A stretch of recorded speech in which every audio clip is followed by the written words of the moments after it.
Hello, this is the historical dude here, and I'll be talking about the social classes in the ancient Chinese civilization. First social class you have the slaves, a group of people in ancient China occupied by a large population. When the Xia dynasty started, they worked for their masters and had no freedom. After their masters died, they were sacrificed to serve their masters in the underworld. During the Xia dynasty, most of the farming work was done by the slaves. Then we have the merchants. They were considered one of the lowest class of work. They were not allowed to wear silk or riding carriages.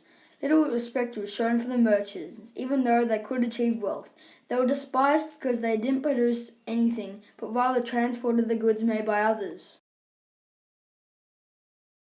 Artisans and craftsmen had the skill to make useful options. They were like farmers and produced essential things. Most had no land of their own, however, had more respect than merchants because the skill was descended through the generations. Craftsmen could be government employed or could be self-employed. They could be wealthy enough to hire apprentices that they could manage. Peasants were still a lower society class, but were considered important because they produced food and crops for the society. Most of the poor led simple lives. They worked very hard and very took days off to rest. Men worked in the field and faced harsh conditions. Some of the conditions would ruin their crops, and the women stayed home to sew and weave clothes. By making clothes, women could provide money for the family.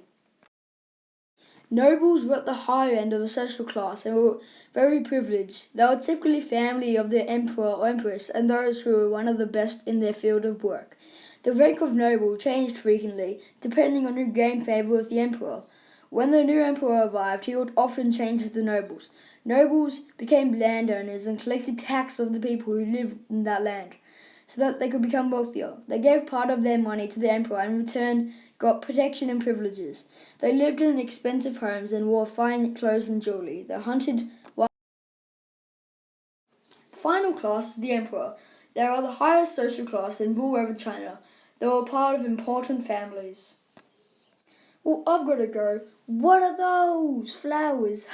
Just kidding. If you liked this video, please like it and subscribe. And peace.